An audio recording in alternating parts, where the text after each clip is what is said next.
Hello, y'all. Welcome. And with that, I'll go ahead and I will turn it over to Vic. Hi, everyone, and thank you for joining us today. Megan, I'm very excited about this crowd. We haven't started, and I see a lot of questions already coming in through the Q&A session. So Vic, before you get started and rolled in, you know what I forgot to do? I didn't release the poll results. Oh, there you go. Gosh, everybody, I'm not feeling super great, so I think I'm a little off my game today. I apologize to everybody, but everybody roll with me, please. All right, let's see what we've got here. Biggest challenges for our audience today. We've got with the return to work policy, I think what I'm seeing is consistent compliance comes in at about 21% without damaging morale. Mm-hmm. That's good. There's about 18.5% who have not faced significant challenges, which is great. That's awesome. I love to hear that. And then the third, coming in third, ensuring equity between employees working remotely and those in office. Okay, that makes sense. That gives us kind of a good baseline for things. Thanks to everyone for sharing that. All right, Vic. I'm really going to turn it over to you, and I'm going to hop off screen. But everyone, remember, ask questions. I'll be in the background. And all right, let's get started. Please, thanks, Megan. We've been hearing a lot of great questions from users about integrations. So today we're dedicating the entire session to that topic. Just to cover the agenda, we will walk through types of integrations ActivTrak offers. There's different types that you'll learn today. The purpose behind each one of those integrations, how they work together, how to give you more a complete view of your workforce. We will also touch on business intelligence capabilities, especially how ActivTrak integrations can help you get more of the BI tools you already use. And whether you're experienced with BI or just getting started on that journey, we'll have something of interest for you today in today's presentation, I'm sure.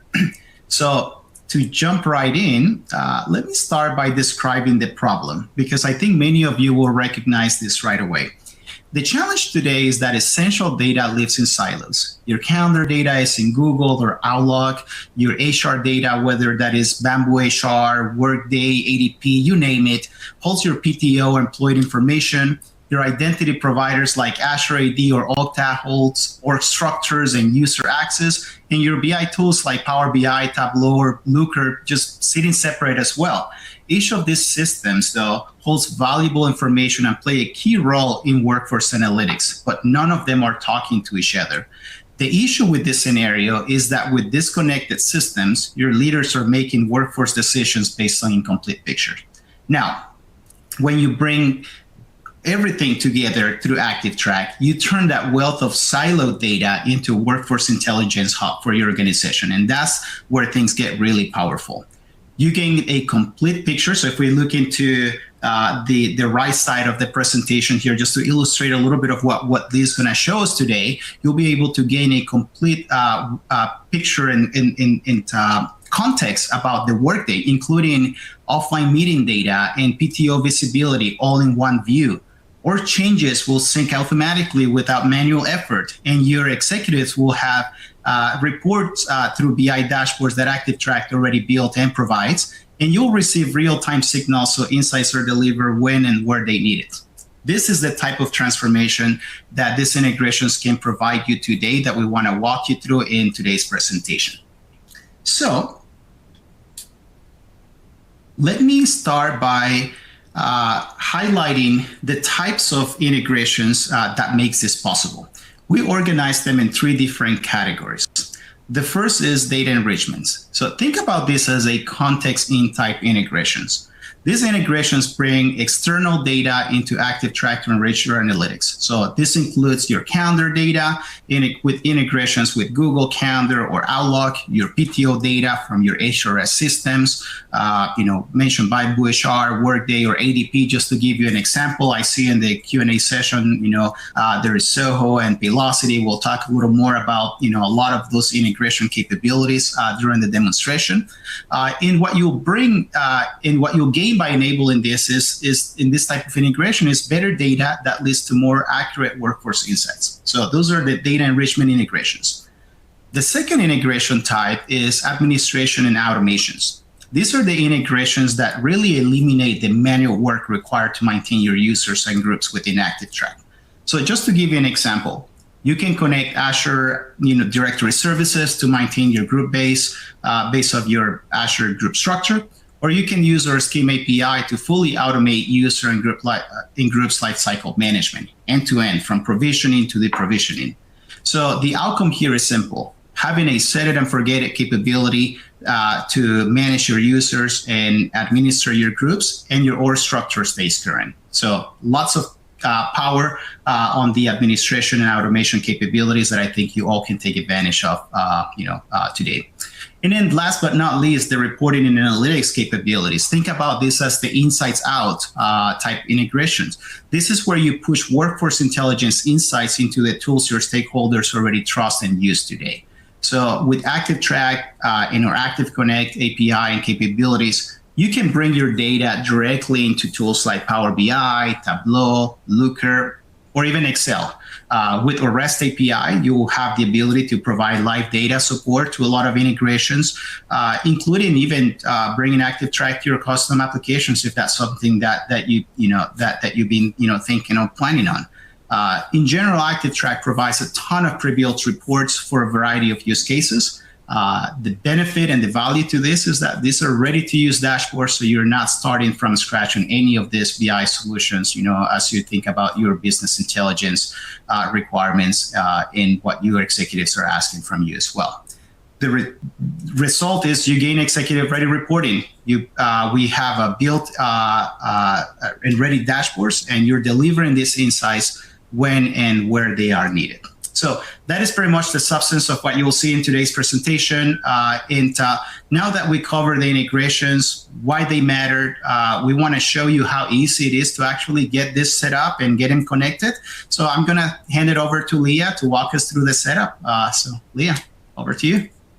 Excellent. Thank you, Vic. Appreciate you taking the time to really lay out, why each of these integrations matter and why we have chosen to invest in them. So I'm going to go ahead and share my screen as mentioned, and we'll go ahead and get started.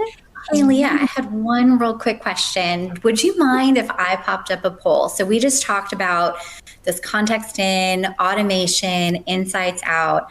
I'm actually really curious which integration with our audience is like the most important to them. So just while that's fresh, I would love to just kind of see what everyone is thinking based on what Vic just shared. And so context in, that's that data enrichment, automation, that's that admin, or insights out, which is that reporting and analytics. So if y'all could share, just kind of let us know. I think that's also helpful for us to know. And also as we continue to build in the platform and things like that, where our customers are at and what they are most interested in. So we'll just give you a minute, and then Leah, I will turn it back over to you. I just wanted to pop in and see if we could kind of get a little, see what's going on here. Okay. And I always love our audiences are so wonderful. Thanks y'all for participating. You are so wonderful. Oh my gosh. Okay. We're going to give you just another couple seconds, and then we will see where people are at. Okay, I'm still seeing people pop in, so we're just gonna give them another couple of seconds. All right, let's go ahead and let's see what people are thinking for today. All right, okay. Insights out is a clear winner, reporting and analytics. Okay, and then with automation trailing behind, and then context in a little bit behind that. So that's a good backdrop for us as we go through today's session. All right, Leah, I'll turn it back over to you. Thanks, Megan. No, I agree. That is absolutely important. And we'll be sure to spend a little bit more time with this information on the insights out portion. So with that, I will go ahead and share my screen here and show you guys kind of what this looks like. Okay, great. So we're going to start with our context in portion, and this is going to be with ActivTrak's calendar integrations. This is available, as we're seeing, for both Google and Outlook calendars, and some setup is required in those respective environments by an administrator to create either a application or with Google enable APIs to let data flow over.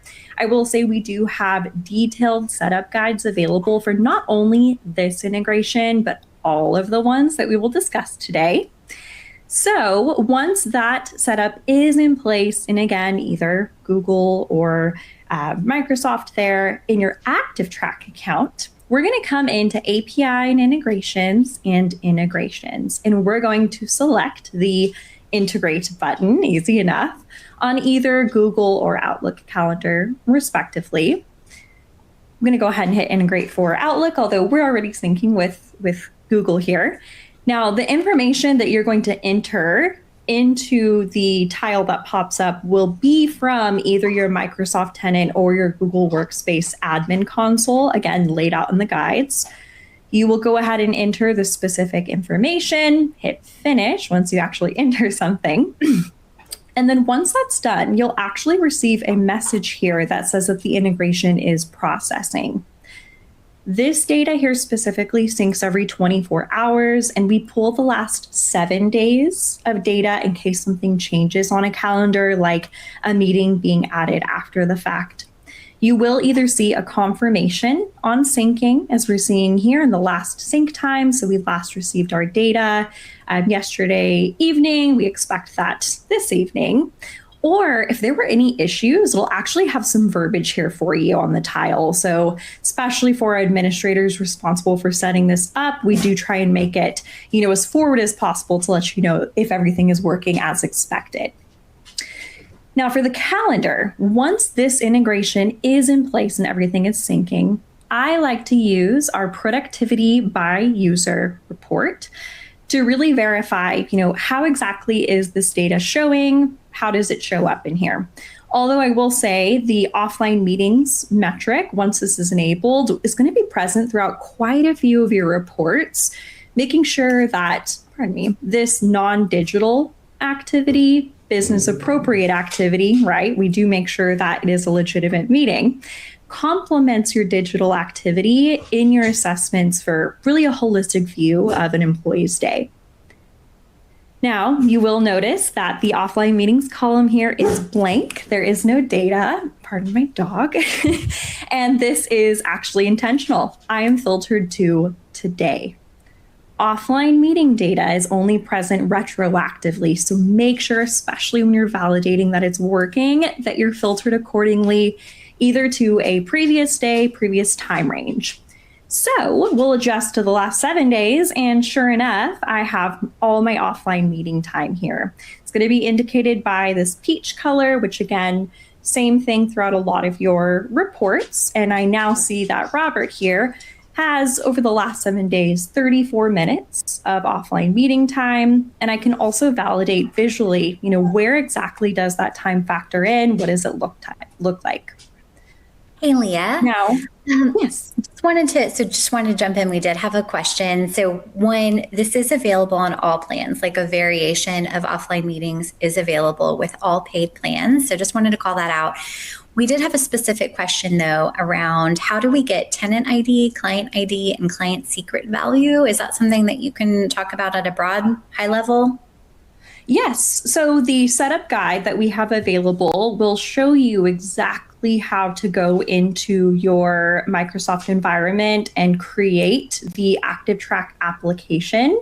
Once that application is created in your environment, all of those IDs become available. And so our documentation does specifically say, like, hey, once you make the application in Microsoft, go to this tab. That's where you'll find your client ID. So we truly lay it out exactly where you need to go, where to go in your environment to get those IDs. Yes. Perfect. And as a reminder, we do actually have those knowledge base articles linked in that resources section for the Microsoft and the Google integration. So just easy link for y'all to be able to click on that and get into those details. Thanks, Leah. Excellent. Thank you. Now, the last bit I do want to mention with the calendar integration, the offline meeting time that's coming in. So you will notice here that for Robert, there are really just slivers of offline meeting time here and there throughout the week, right? With ActivTrak, we only look at the calendar to pull in this time if there's no digital activity happening on the employee's device.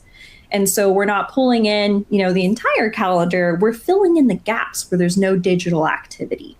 That way, if sure, I have a meeting on my calendar, but I'm actually doing something on my computer, I'm showcasing something, I'm troubleshooting something, taking notes, supporting the client, that digital activity will take precedence. Again, this is really no digital activity on their device. Let's look to the calendar and see if a meeting explains that.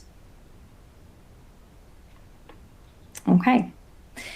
Now, our second context in item is going to be that approved PTO from HRIS systems. I know this one's a hot topic, lots of questions. We'll make sure we cover those. But just the same as the calendar integrations, there will be some setup work needed in your HRIS platform first, which can vary slightly depending on your vendor. And so we have a list of these 10 different native integrations. This is a sneak peek at what the knowledge base or KB article looks like. But we do have these 10 native integrations here with, again, robust step-by-step setup guides specific to each vendor. I highly encourage you to check it out to understand, hey, I use HiBob. What are the requirements? How do I get it set up on that side? If you use an HRIS system outside of these listed ones here, we always get questions. I saw a few today. Stay tuned, as we will actually be introducing a more universal FTP type option shortly to get PTO data into ActivTrak from other providers, so your Paylocity, things like that. And we would love to take note of anyone who is interested who has another system. Now, once you have done the setup in your HRIS system, though, we're going to come back to the integration section of our API and Integrate. It's going to be a very popular section today, but we're going to scroll down a little bit to our HRIS integrations, find your specific provider, and yet again, same flow, we'll hit the Integrate button. And so I'm actually going to use Workday as an example, very common here. Now, when I hit Integrate for your HRIS integrations, there may be different or even less options here for connecting depending on your system, right? But all of them have this Use My Credentials section at the top. So the next prompt will remind you that, hey, you need to be an administrator or using administrator credentials in your HRIS system, not ActivTrak, to connect this. Those are going to be the credentials plugged in here. And so if you are not an admin in your system, no worries. You can actually say like, hey, I'm not an admin, but I'm going to take this link, send it to my administrator so that they can complete the connection. If you are an admin in your system, you can go ahead and proceed here. It will verify what specific data points ActivTrak has access to, which is also noted in the setup guide, so this shouldn't be a surprise here. And then you go ahead and hit next and complete the process. Now, we already have a different one syncing that I don't want to interfere with. We actually have two syncing, so it's important to note that this integration does include two different HRIS systems, if that is something that is applicable to your organization here. But once you do complete it, just the same as with the calendar integration, you'll be receiving that, hey, data's processing note, whether it was successful, when the last data sync was. So again, very straightforward information. The initial pull, by the way, can take up to 24 hours. It's both with the calendar and HRIS. If anything was misconfigured, it will have a note here. With HRIS data, each sync is the last 14 days of data. Calendar was 7, this is 14. Okay. Now, regardless of what HRIS system you use, how this shows up in ActivTrak is really all the same. How much time was approved off? This is approved time off, by the way. It has to be approved for it to come on over. I personally like going to schedule adherence. This is one of the first reports that we have incorporated this data into to make sure, again, everything is actually syncing into the reports as expected. And so on this specific report, schedule adherence, available for even our Essentials plan, Essentials Plus and Professional, there's actually an extra filter available here. You have a little filters option where, hey, how else do I want to filter this data? There is a time off filter available specifically to quickly identify any users within this time frame that have time off pulling over from the system. So said, yes, I want to use the time off filter. Show me people who, yes, we have approved time off coming over. And so with that, here we can see that we have quite a few individuals within this time frame who did have either, a full day off. We're seeing 8 hours. We're seeing some people who had a half day approved at 4 hours. So again, doesn't matter which system, if it's pulling over, we're going to see how much time was approved off. Now, I will note for those down here who have a half day approved off, I would expect to see some productivity. They didn't have the whole day off, so that's something else I'm going to follow up with these individuals. Okay. Yeah, this is great. And just to do a recap of what we've seen so far. So we've gone through the calendar integration, which gives us really powerful tools to complete the picture and to try to answer some of the questions that I've seen in the chat. Just to recap a little bit on the capabilities of that and how it works. The calendar data is designed to fill in the gap when there is lack of digital activity. So let's say hypothetically, I'm on this Zoom meeting, but I'm on my computer, I'm interacting with my keyboard and mouse, I'm actively, this is you typing your questions, right? That is still going to be captured by the ActivTrak agent, and it will show based on the productivity classification of the application that you're on. But now let's say that I'm taking this meeting, while I'm taking on a walk. Maybe I join Zoom from my phone or something that doesn't have the ActivTrak agent installed. That's where our system will automatically go in and look at what your scheduled meetings are and then fill in those gaps. And as you go in and switch back and forth between digital activity or not digital activity, that's where you will see those slivers of calendar data filled in. A few things that I do want to call out just based on the questions that I'm seeing in here is going into the PTO data. So there were a few questions about how it works. Leah, I think you covered already the universal PTO integration or HR integration that is coming soon. We're in the process of pushing that out. So for those who didn't see your HRIS listed on the list that Leah showed, capabilities are coming very soon for you to be able to bring that PTO data. I do want to address though is the extent of that integration of the automation. So one of the questions is, do we contact your HR system and talk to them about enabling that capability on their side? The short answer is no. You still have to work with your HR systems and your vendor.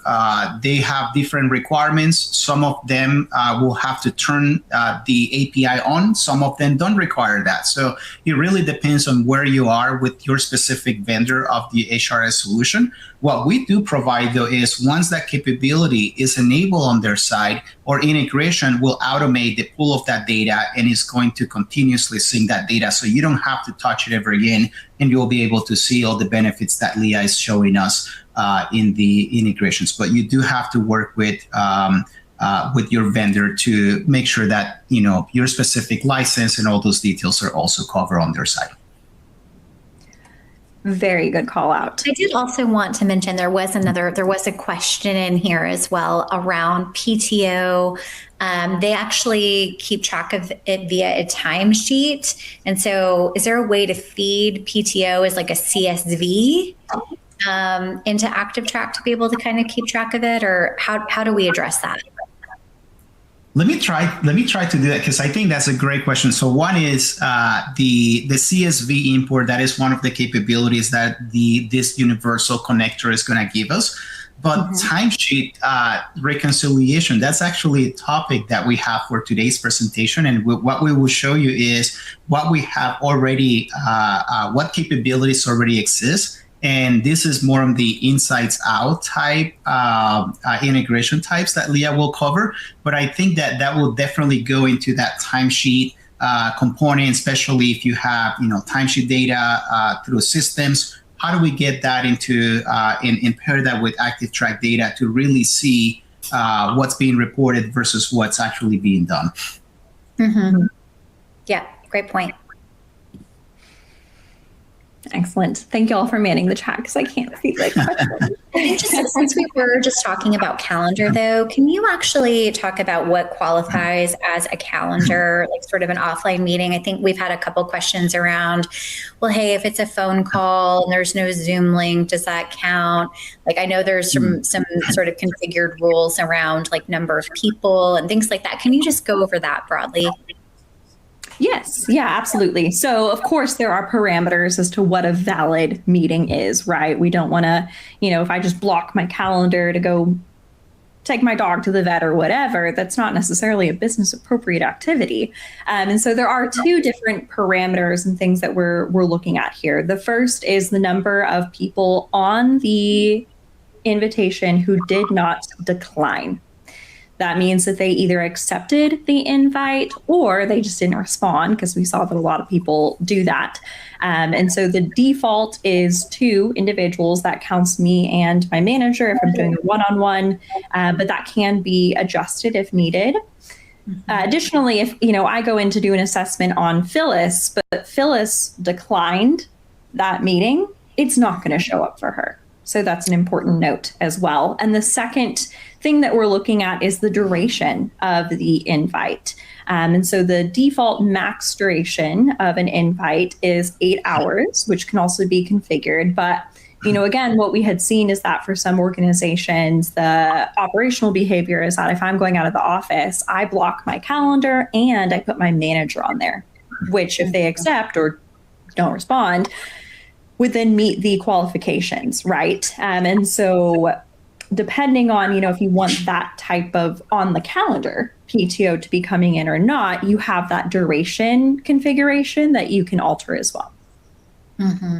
Okay. And then we had one other specific question around, and I think this would apply to a lot of people. So, we have calendar invites with groups or distros on them, right? Which can contain, several people. Do we have, a way to be able to see if someone is attending the meeting, like, through like if they're on their phone or other device, or can we show whether they attended that meeting or not? I can probably try to answer that. So there's a couple different things that can happen in that scenario. So one is they attended the meeting from their system. So that should show within the ActivTrak agent. You will be able to see the Zoom, MS Teams, whatever that venue for that meeting was. And the activity will show as part of the normal agent data. So if they are actively attending those meetings from their computers, that is it pretty much shows as business as usual.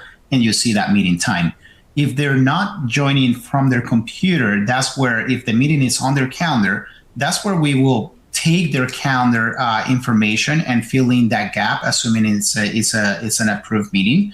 But what we cannot do at that point is really validate whether that offline meeting, that's why we call it offline, right? Because we're looking at what's scheduled to you, but we don't necessarily have another deeper way to say, did you actually attend it offline or not? So we cover that gap, but the best source of validation is when they are attending through their systems, because we can actually see their meeting tools being accessed in the time that is spent on those meeting tools.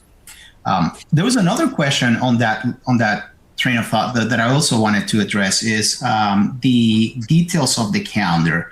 One thing that I do want to make sure and clarify is we don't alter the privacy that those calendars contain natively. So if you already set your meeting as private, within your Outlook or within, your Google Calendar. We don't have the ability to go and unprivate that meeting and see the context within that meeting. That is a security control that is governed by the calendar system. So we have access to the visibility that you will have if you go into that person's calendar, right? So that's just one thing that I also want to clarify is while those meetings can still be valid, the detail that you get to what that meeting was all about, whether it's the title of that meeting or the attendance of that meeting, that will depend on the privacy controls. So for good or for bad for some, right? So if you have something that is sensitive, you don't want that showing up, then that will be respected all across the data stream.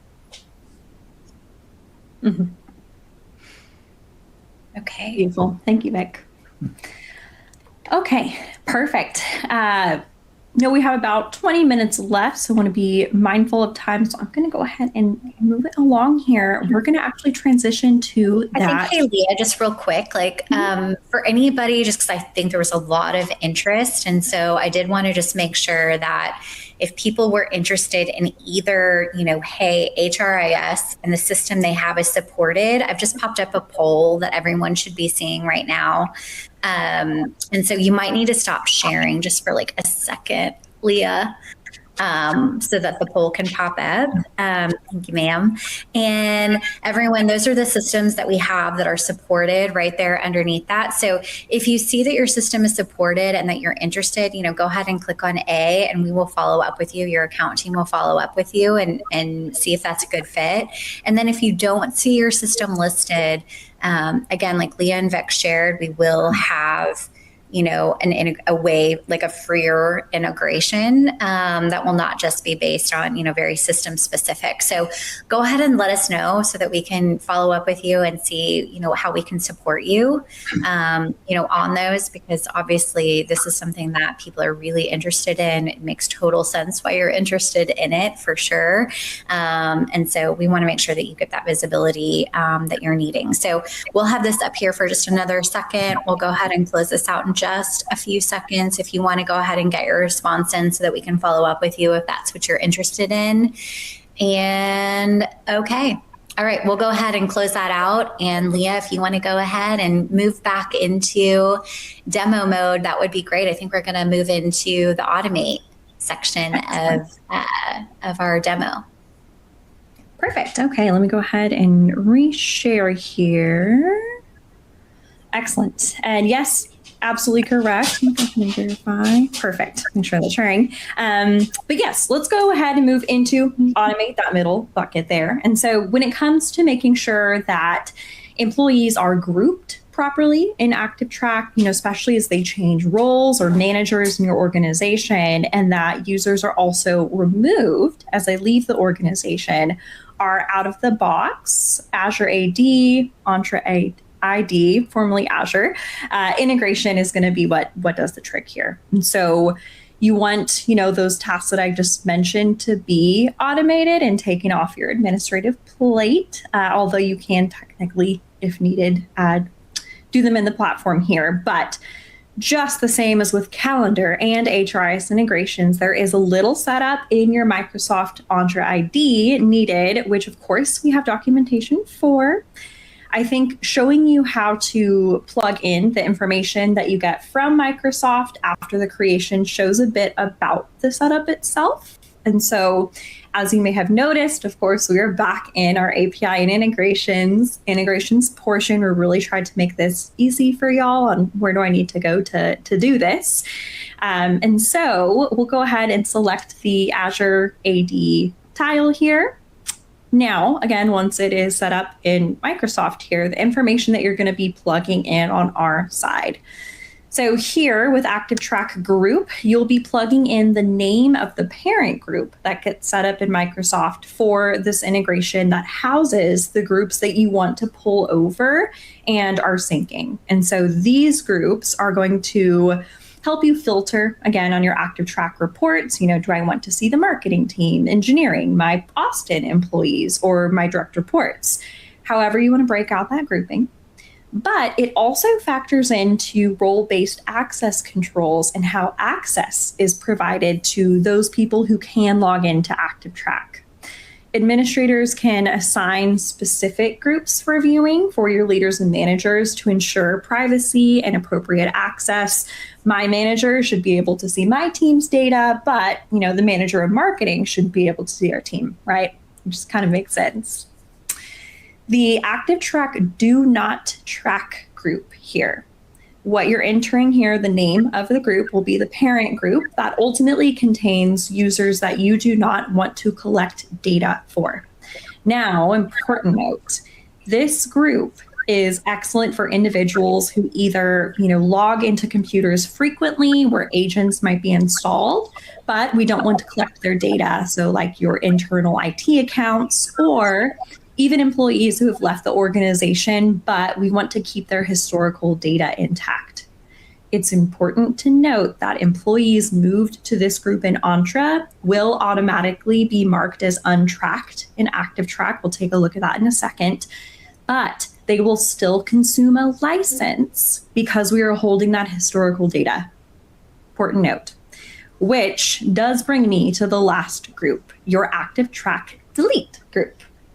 This group will be specific for this group that is specified here will contain our users that, again, we no longer want to track data for. We do not need their historical data, which, by the way, can be exported from the platform at any time, especially before you perform this action.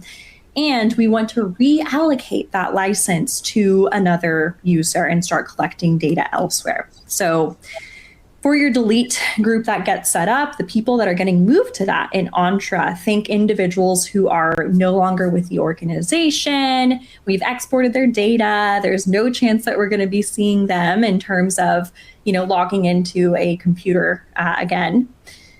So hopefully understanding, how this is set up, how they kind of move as they, again, move through different departments, managers, or leave the organization. Hopefully it kind of displays just how much can be automated in terms of the administration through the Entra ID integration. It is extremely common to see this enabled and in place for our organizations, especially since it's not an add-on. Leah, I just wanted to call something important about this particular integration and our group management strategy. For those of you who are administer directory services, whether it's legacy ADs or even Azure AD now or other groups, you probably agree with me that those systems can get very cluttered with groups. We have distribution groups and security groups, and there's going to be a million different groups that maybe you don't want to bring into ActivTrak. This is why when Leah mentioned, and if you see in the first group structure is that parent group, what that really does is it allows you to be selective to say, I only want to bring in this particular group types, and you organize what you want to share with ActivTrak in your group structure and remove all the other noise that might still exist within those systems. So I think this is a very important distinction because is one of those items that when thinking about groups in Azure and those things, the first thing that comes to mind is my Azure environment might be very messy, or I don't think, I don't want to bring all the things that I have in my group structure in there. This is the mechanism that allows you to be very selective, very targeted on the types of groups and the content that you want to share with us. Agreed. Yeah, because people look at this and they're like, oh, my environment's a mess. But you don't have to do all that cleanup. Excellent. Okay, now this Entra ID, Azure AD integration, so it will not only help reduce that administrative burden, but I'm actually going to go to what we have here in our users view. It can be used for data enrichment as well, for pulling in information from your system, additional identifiers, things like maybe employee ID, if it's in your Entra system, alternate emails, or even display names, if that's something you have populated. So that reporting for managers will show this display name here, whatever your choice may be, rather than their email address on reports or whatever they use to log in to their device, right? And so instead of seeing my name, you see a different name. Now, this is all great, but for those of you thinking, well, excellent, but I don't use Entra ID. I'm happy to say that you're not limited to this specific approach. Everything that I just showed in terms of, the different identifiers for your employee, updating that information, display name, right? Grouping individuals, removing them from the system automatically, that can all be achieved through our SCIM API, which you guessed it, we have documentation for. But with the SCIM API, that way there can be alternate sources of truth, like Okta, for example, is one that we have seen commonly, where we'll take that Okta data through SCIM API and update all this. And so you can absolutely have the benefits of this automation without requiring Entra ID specifically.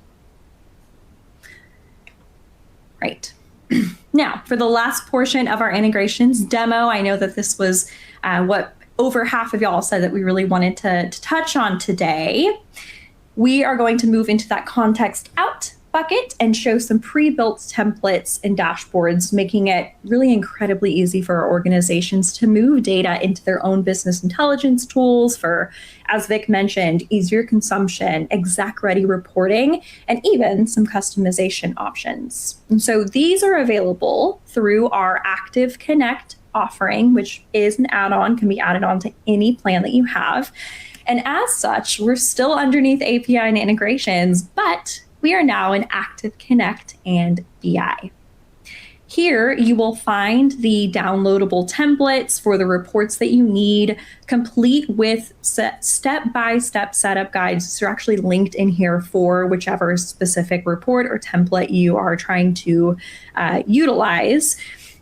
And there are a few different ways that we provide these, right? So these reports may vary from your, out-of-the-box customizable reports, which is what we will see here. And so this is really your ActivTrak reports pulled over into your BI tools that you can perform customization there. We see people do things like add their own logo, moving charts around, things of that nature.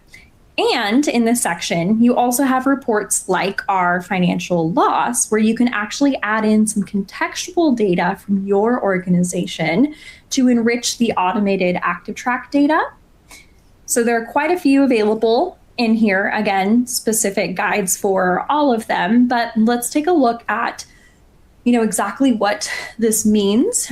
And so again, you get the ActivConnect add-on. An important note is that we give you credentials, very specific credentials with that service. And so whenever you go to install your templates, those credentials are going to be what allows you to connect the data source over.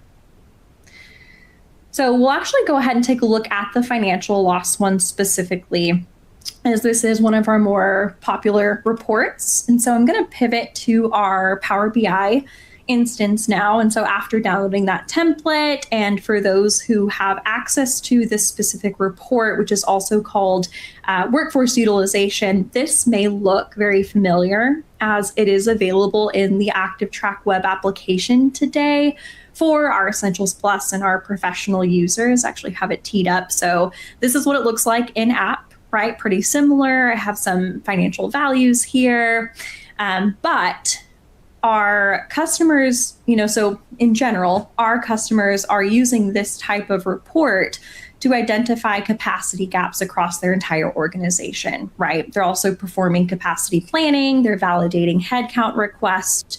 The key difference between this report and the report in the BI tool is that in the app, you had a filter to apply a salary overall.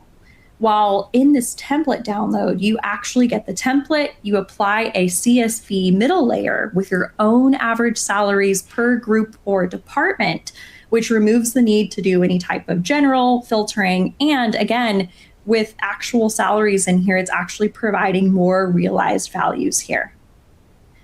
And so I know that when I'm looking at this BI version as an example, that the monthly loss amount here is tailored to that department's average salary. So I really did have 88K and underutilized folks on my engineering team. That's obviously where I'm going to start in terms of making sure we get people up to speed. Now, the same type of behavior is shown for our license management BI template. And so again, this takes that ActivTrak data that we're familiar with around technology usage, right? Which websites and applications are we using and for how long per each employee, right? If somebody's logging into a tool, but they're averaging 5 minutes a month, do they really need that license or not? So this is a key piece of that ActivTrak data. But you have, again, the ability to apply a CSV middle layer. So you can say, okay, well, great. So for Zendesk, as an example, how many licenses do we as an organization actually pay for this specific tool? And what is the annual cost per user? And so that way it's, again, ran against the ActivTrak data. I know that, gosh, we have 43K in potential savings based on the amount of people that are actually using it and the licenses that we're actually paying for. So definitely something we're going to take a look at. It is one of the reports and the ways that our customers see a lot of ROI, quite frankly. And so especially with Zendesk, I can either train up the people who have licenses who are not using it, or when we come back around for renewal, I am going to remove some of the licenses, right size it, and make sure we allocate those funds elsewhere in business. Want to be mindful of time, so I'm moving pretty quick. The last template of this type is going to be a brand new report, actually. I know Vic kind of teased it in a little earlier, but our timesheet reconciliation. And so we've heard from our customers that being able to take the actual, productive hours data that, as you're all familiar with, comes in from ActivTrak and marry it with reported timesheet hours, so we're seeing here, to identify discrepancies or, quite frankly, even contractor billing hours. It's a conversation we have often, but being able to put all this into concrete dollar terms has been top of mind for y'all. And so we have created this specific dashboard.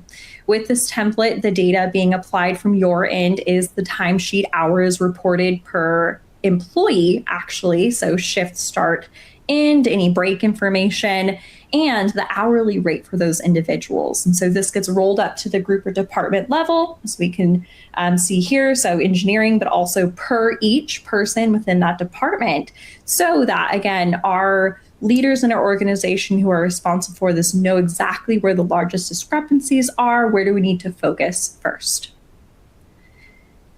The last thing I wanted to show everyone today, while we have done the legwork to make sure that all of this reporting that I've shown you is really as out of the box and simple for you as possible. Again, we're talking, we give you credentials, you download the template, maybe apply some contextual data, ready to go. You're not limited to these reports or templates with ActiveConnect. There is a lot more. So if you want to expand the scope here and bring in, other third-party data from your systems to complete the picture, like as we're seeing with this customer service example, the number of open tickets that people have. Great, I know how much time Daniel's putting in, I know where he allocates his time, but how does that equate to their KPIs? So tickets is a common example, but it can be interchangeable with really any other type of KPIs. We can help you with that. This is a common part of our customer journey, what we see here at ActivTrak, even if it is, phase 2, phase 3. Some organizations do have a data team who can help make these third-party data reports a reality, whatever system you want to bring it in from. But if you don't, we have robust documentation, as I'm sure you've heard me say literally 20 times today, on, not only the raw data that you get access to with ActiveConnect, the underlying tables here, but, the API with ActiveConnect that allows you to pull data out into your business applications. We see people pull it into data warehouses. And then we also have, last but certainly not least, a services team here who can help bring these requirements to life and customize, for your environment with a data service hours offering. Okay, that is what I wanted to show in terms of our integrations here. And so I'm actually going to give it back to you, Megan. Thank you, Leah. And actually, that's a really good point, right? I'm curious how comfortable everyone is with some of these different things. And so I did want to just ask, and this is just to help us too, as we're building things, as we're trying to educate the documentation we're creating, like we want to meet you where you are. And so I just wanted to kind of see how comfortable you are with different BI solutions like Power BI, Tableau, Excel, those kinds of things. And so if you want to go ahead and share that with us, that just helps us kind of understand as we continue to build our roadmap on what we're actually building, and then also on the documentation and the support that comes along with it. So this is super helpful for us to understand. I know many of you, I am familiar with your stories or know you, and I know that we actually have a pretty big, difference in sort of levels as far as like what people are familiar with. So we'd just love to get that from, an understanding and just to kind of help us move forward. So I'll just leave that open for a second, and then we'll just leave that open for a couple of more seconds. All right, I think people have gone ahead and done that. And then, to Leah's point, we do have an option if you do need some support. We do have a services team that can possibly help you if it makes sense and it's a right fit. So please let us know if you do need that services support. That's Vic's team that runs all of that. And so, as you could tell from today, he's extremely knowledgeable. His team is great at all of that. So just let us know if you think that you might need some services support to help you implement some of these things. And then we can have your account team follow up with Vic and everything, and then determine kind of a good fit. So I'll go ahead and move on. I wanted to go ahead and also say what you should see, and this will be one of the slides that you do get. This is our sort of full list of our BI reports that we have. And so Leah was able to cover, I think, 3 of them, but we have several other ones. And we also, in those resource links, we link to the documentation for how to implement them. And then there are links in that documentation to like how to set up each and every one of them. So hopefully that will help. We will also include all of those resources in the email that we send afterward. We kind of over communicate in the spirit of making sure that if for some reason something's not showing up for you in the dashboard, you've got it in an email. We just want to make sure that you have what you need to be able to move forward. And I think just the other thing, and again, you'll get this as well. I always want us to make sure that it's very clear on like what's available in each plan, what you need to kind of ask about if you do want follow up, and all of those kinds of things. So you will also have access to this slide that kind of covers everything that we talked about today and the plans that support it. And I think we'll just go ahead and wrap up with just one final, if you do want us to reach out to you, if you want someone to follow up with you about something specific, please do let us know. Otherwise, I'm going to wish you a good rest of your day. I hope that you come to that 101 session tomorrow, that customer interview with MedRisk in a couple of weeks. It's going to be great. I can't say enough how much I think those 2 sessions are going to be awesome ones for you to come to. So again, if we did not get to your question, we will make sure you are followed up with.